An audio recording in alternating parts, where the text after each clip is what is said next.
शिक्षक भर्ती क्यों मुख्य कारण बन रही है बीजेपी के हारने का? अगर शुरुआत में जाएंगे, इसके भर्ती जब से निकली 3 साल पूरे हो चुके हैं 6 जनवरी से। 3 साल भी आज ये भर्ती की समस्या, इस भर्ती के विवाद खत्म नहीं हुए हैं। विवाद तो बहुत ज़्यादा इसमें है। जब से भर्ती हुई उसके तुरंत दूसरे दिन से कट ऑफ लगा दिया गया गलत ढंग से, बगैर बताए। ठीक है, अपना मनमानी है, तुम परीक्षा कराए हो, तुम सरकार हो, अपने बच्चे फैसला करा लिया, शिक्षा मित्रों की नाराजगी, तमाम सारी नाराजगियाँ थी, वो छोड़ दीजिए पिछली बातें। मेन पॉइंट पे आते हैं। जो क्यों भाग रहे हैं पिछड़े वोटर, उनके भागने का मेन कारण है सरकार के ऊपर आरोप लगा कि हमारा आरक्षण हमको नहीं दिया गया, हमारे आरक्षण के साथ खिलवाड़ किया गया। ये पिछड़ों के भागने का मुख्य कारण है। मेरी बात समझ लेना, जो पिछड़े भाग रहे हैं, ये पूरे समाज में, जनमानस में एक धारणा व्याप्त हो गई है, पूरे बैकवर्ड समाज में, पिछड़ी जातियों में, कि बीजेपी सरकार हमारा आरक्षण खा रही है, हमें हमारा उचित आरक्षण नहीं दे रही है।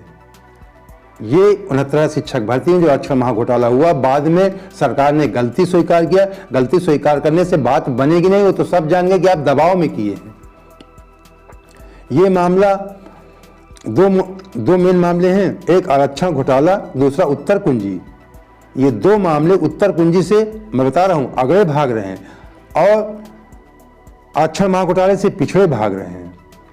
ऐसा कोई मंच नहीं होता, भले गोदी मीडिया न दिखाता हो, लेकिन गोदी मीडिया तक बात पहुंचती जरूर है। जब भी समाज में जाते हैं, मैं तो अक्सर देखता हूं कि कहीं ना कहीं उस मुद्दे पे बात आ ही जाती है। 69 शिक्षक भर्ती कोई ना कोई नौजवान मिल ही जाते हैं अपनी बात रखने वाले, जो इस भर्ती से कहने का मानसिक, जिन लोगों ने प्रताड़ना झेली है, वो सब कहीं ना कहीं मिल जाते हैं। तो इस तरीके जो पिछड़ा है वो भाग रहा है आरक्षण महाघोटाले को लेकर के। यही एक समाज में धारणा बन गई। कोई भी मंच होता है, विपक्ष के सारे नेता इस बात को उठाते हैं। आप टीवी में कभी देखते होंगे, चाहे वो भीम आर्मी के चंद्रशेखर जो कहने में आज़ाद हैं, वो सदा ये बात उठाते हैं कि आरक्षण घोटाला हुआ था शिक्षक भर्ती में। चाहे अखिलेश, तो मान लो विपक्ष नेता, वो आप लोग कहेंगे वो सरकार का मामला है, वो सरकार में आना चाहिए इसलिए कह रहे हैं, तो उनकी बात मैं हटाता हूँ। बात वो भी उठाते हैं, सब पता है। प्रियंका गांधी उठाती हैं, ओम प्रकाश राजभर उठाते हैं। ऐसा कोई विपक्ष का नेता नहीं है जो 69 शिक्षक भर्ती की बात न उठाता हो। ये एक जनमानस में व्याप्त हो चुका है। समाज का बच्चा बच्चा जान चुका है 69 शिक्षक भर्ती किसमें कुछ गड़बड़ घोटाला हुआ है, कहीं ना कहीं गड़बड़ी हुई है। शुरुआत से मामला हाईलाइट हुआ, धरपकड़ हुई, एसटीएफ ने सब कुछ किया, क्या क्या नहीं हुआ, इसमें विस्तार जाएंगे, बहुत लंबा वीडियो बन सकता है, घंटों का वीडियो बन सकता है 69 शिक्षक भर्ती। तो ये मैं बताया बैकवर्ड एक समाज में। अभी उत्तर कुंजी पे आते हैं। जो बैकवर्ड समाज में एक धारणा बैठ गई है कि योगी सरकार हमारे आरक्षण से खिलवाड़ कर रही है, इसलिए पूरा बैकवर्ड समाज भाग रहा है बीजेपी से।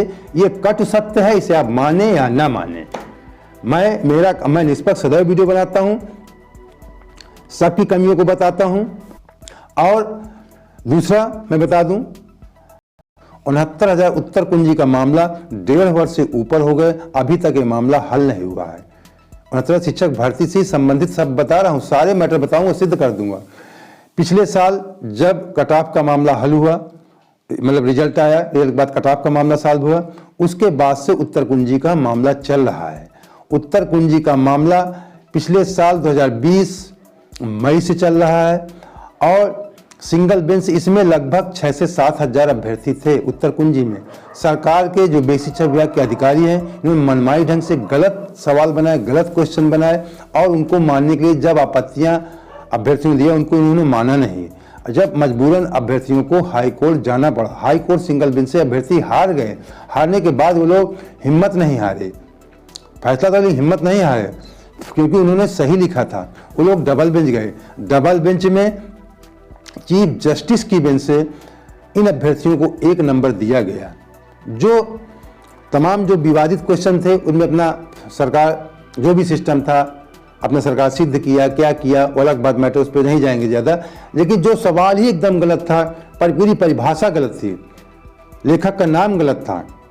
जहाँ तक मैं जानता हूँ, आप लोग भी पढ़े लिखे होंगे, की परिभाषा में अगर कामा भी नहीं लगा होता है तो गलत परिभाषा गलत मान ली जाती है। इसमें पूरी परिभाषा ही तोड़ मोड़ कर पूरी परिभाषा ही गलत लिखी थी, लेखक का नाम भी गलत लिखा हुआ था। तो इस प्रश्न को चीफ जस्टिस ने अभ्यर्थियों के पक्ष में 1 नंबर दे दिया और ये कहा कि इन्हें शीघ्र नियुक्ति उत्तरदाता यानी सरकार इनको नियुक्ति दे। ये फैसला आया 25 अगस्त को, 5 महीने पूरे हो गए हैं, आज तक इनको नियुक्ति नहीं दी गई, आचार संहिता लग गई। 3 महीने तक अभ्यर्थी इंतजार करते रहे, 90 दिन तक, कि शायद सरकार सोचे कुछ करे। जब सरकार ने कुछ नहीं किया, उसके बाद 3 महीने बाद अभ्यर्थियों ने अपना धरना प्रदर्शन शुरू किया। इलाहाबाद पीएनपी जो परीक्षा प्राधिकारी जो प्रश्न बनाता उसके कार्यालय में कहा, फिर उसने 15 दिन की मोहलत मांगी कि शासन से आदेश आ जाने दीजिए।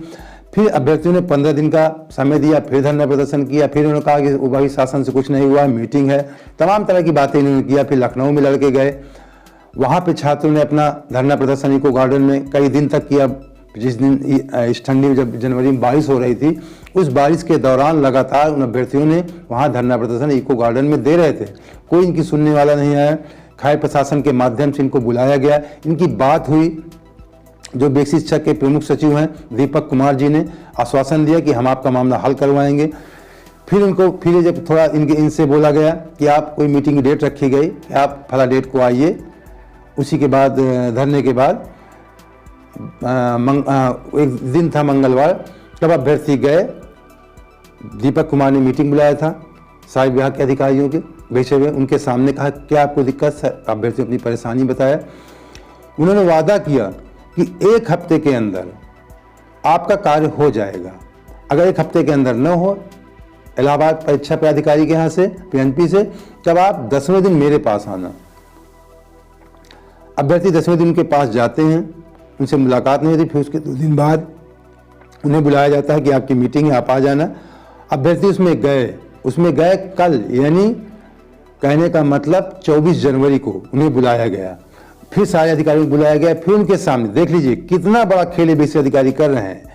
पहले कहा गया अभ्यर्थियों से, मतलब शुरुआत से पीएनपी अधिकारियों ने कहा कि हम सुप्रीम कोर्ट नहीं जाएंगे। आप सुप्रीम कोर्ट से भी लड़के जीत चुके, किसी कहने का मतलब अभ्यर्थी ने डाल दिया था स्टे के लिए। तो वहां से 4 जनवरी की इनके पक्ष में फैसला आया कि हाई कोर्ट के फैसले में दखलंदाजी हम नहीं करेंगे, जो फैसला है वही रहेगा। सुप्रीम कोर्ट से भी जीत गए बच्चे। उसके बाद जब 24 जनवरी को दीपक कुमार मीटिंग बुलाते हैं पूरे विभाग की, अब वहीं पे दीपक कुमार सहायक अधिकारी जो पहले कहा था कि आपका काम 1 हफ्ते में हो जाएगा, सहायक अधिकारियों ने निर्देशित किया। उसके बाद जब 24 जनवरी को बुलाया जाता है इन्हीं अभ्यर्थियों को, उनसे कहा जाता है कि अब हम सुप्रीम कोर्ट जाएंगे।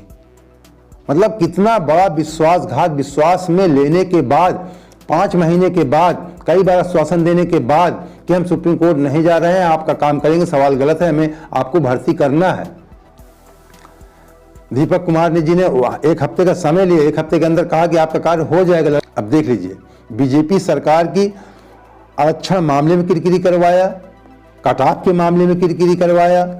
अब उत्तर कुंजी जो लड़के पास हैं उनका मानसिक शोषण किया जा रहा। 5 महीने हो गए, रिजल्ट आए, आज तक उनको नियुक्ति नहीं दी गई, उनको दर दर भटकाया गया। इस ठंड में, बरसात में, कभी इलाहाबाद, कभी लखनऊ, इधर उधर उनको भटकाया गया, उनके साथ खेल किया गया, मजाक किया गया, उनका मानसिक शोषण किया गया। अब मैं बता दूं, ये उत्तर कुंजी में अधिकांश सभी जात के बच्चे हैं, लेकिन अधिकांश इसमें सवर्ण जात के, ब्राह्मण जात के बच्चे इसमें सबसे ज़्यादा फंसे हुए हैं, क्योंकि 97 कटाप था, 1 नंबर में वही लोग ज़्यादा रुके थे। तो इसमें जो बिरादरी के लोग हैं वो भी काफ़ी नाराज हैं। जो एक आप लोग सोच रहे हैं कि दिमाग पे विकास दुबे मामला हो, तो मामला तो कुछ है ही है, लेकिन एक बेरोजगारी का मुद्दा, मतलब शिक्षक भर्ती का मुद्दा, पूरे 75 जिले से लड़के हैं। मैं आपको बता रहा हूँ, पूरे 75 जिले से लड़के हैं और उनके नाते रिश्तेदार कोई न कोई कहीं न कहीं जुड़ा होता है। ये पूरी र्यूमर जो सरकार के खिलाफ फैल रही है पूरे प्रदेश में फैल गई है। मतलब बच्चों के साथ भद्दा मजाक किया गया। उन्हें आश्वासन देने के बाद, पहले बात तो 5 महीने ऑर्डर आने हो गए, उसके बाद आप नियुक्ति के तो छोड़िए, उनको किस तरीके, मतलब कोई नहीं कर सकता इस तरीके। आश्वासन देने के बाद कि हाँ आपकी नियुक्ति हो जाएगी, आपका रिजल्ट निकल जाएगा, आपका ये होगा, उसके बाद उनके 1-2 महीने घुमाने के बाद, मतलब 7 दिसंबर से 24 जनवरी तक उनको टहलाया गया, घुमाया गया। पहले 3 महीने तो इन लोगों ने ध्यान नहीं दिया। जब लड़कों ने थोड़ी अपना सक्रियता दिखाई, उसके बाद 7 दिसंबर से 24 जनवरी तक इनको इधर टहलाया गया, भटकाया गया। आपका कर रहे हैं, आज करेंगे, कल करेंगे, इस तरीके इनको भटकाया गया इलाहाबाद, लाहौर, लखनऊ के बीच में। फिर से कहा जाता है कि अब हम सुप्रीम कोर्ट, सरकार सुप्रीम कोर्ट जाएगी। अभ्यर्थियों ने कहा सुप्रीम कोर्ट से हम लोग जीत चुके हैं। तो कहा कि वो तो दूसरा मैटर था, किसी लड़के ने डाला था, नंबर बढ़ाने के लिए। आज का डिसमिस हो गए, नंबर बढ़ाने के लिए कुछ लोगों ने डाला था। अब हम सरकार की तरफ जाएंगे, सरकार जाएगी। सरकार का मतलब होता है भारतीय जनता पार्टी से, भारतीय जनता पार्टी की सरकार है। तो भारतीय जनता पार्टी को ये बेसिक शिक्षा के अधिकारी सचिव बदनाम कर रहे हैं, इन लोगों ने बर्बाद कर दिया है। ये बेसिक शिक्षा के सचिव विभाग के मुख्य कारण है बीजेपी को नीचा दिखाएं। बीजेपी के हार का कारण जो बनने का मेन कारण है वो बेसिक शिक्षा के सचिव और अधिकारी हैं। इन लोगों ने योगी जी की नासमझी का भरपूर फायदा उठाया और योगी जी अपने हेकड़ी में लगे रहे। योगी जी हेकड़ी में बात सुनते नहीं हैं। मुझे सब जानकारी कि जब फैसला नहीं आया उसके पहले भी तब कई बार तमाम अभ्यर्थी गए, उनके मत से एक संबंधित प्रश्न गोरखनाथ का, गोरखनाथ पे थोड़ा निर्णय दिलाइए, सही उत्तर दिलाइए। हाँ किया उन्होंने, कर देंगे, देख लेंगे।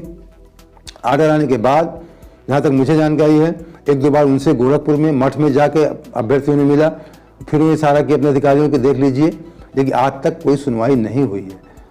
मतलब सचिव से लेकर के मुख्यमंत्री तक बच्चों ने अपनी बात रखी, लेकिन किसी ने अपने, अब इसमें अधिकारी गुमराह कर रहे हैं, योगी जी की नासमझी का फायदा उठा रहे हैं। योगी जी अपने हेकड़ी में किसी की सुन नहीं रहे हैं। जब भी बेरोजगारों का प्रदर्शन होता है, कभी उनको धमका देते हैं कि आप लोगों को संपत्ति कुछ कर ली जाए, किसी के बहकावे में न आए, मतलब धरना प्रदर्शन मत कीजिए।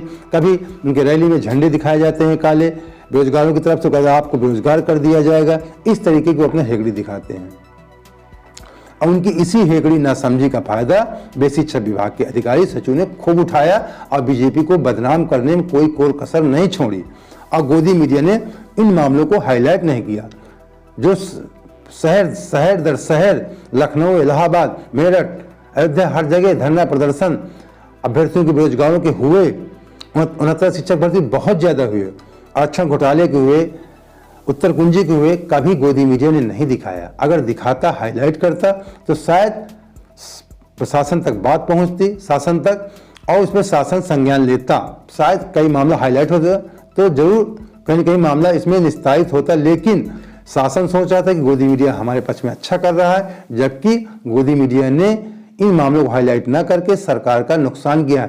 अंदर अंदर समाज में जहर फैलता गया सरकार के खिलाफ, और अगले भी भाग गए और पिछड़े भी भाग गए।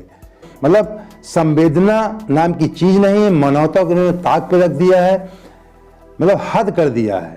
कहीं ऐसा नहीं होता कि आश्वासन देने के बाद और बेरोजगार छात्रों के साथ ऐसा खिलवाड़, ऐसा मजाक कभी हमने नहीं देखा, आपने भी नहीं देखा होगा। तो मित्रों, उम्मीद करता हूं कि जो मैंने बताया है आपके समझ में आया होगा। अगर पहली बार हमसे जुड़े हैं तो तुरंत हमें सब्सक्राइब कर लीजिए, बेल आइकन प्रेस कर आम लगा लीजिए और लाइक करके अपने दोस्तों को शेयर जरूर कर दीजिए, जिससे अगर आप पक्ष के हैं या विपक्ष के हैं तो सही जानकारी आपके मित्रों तक पहुंच सके।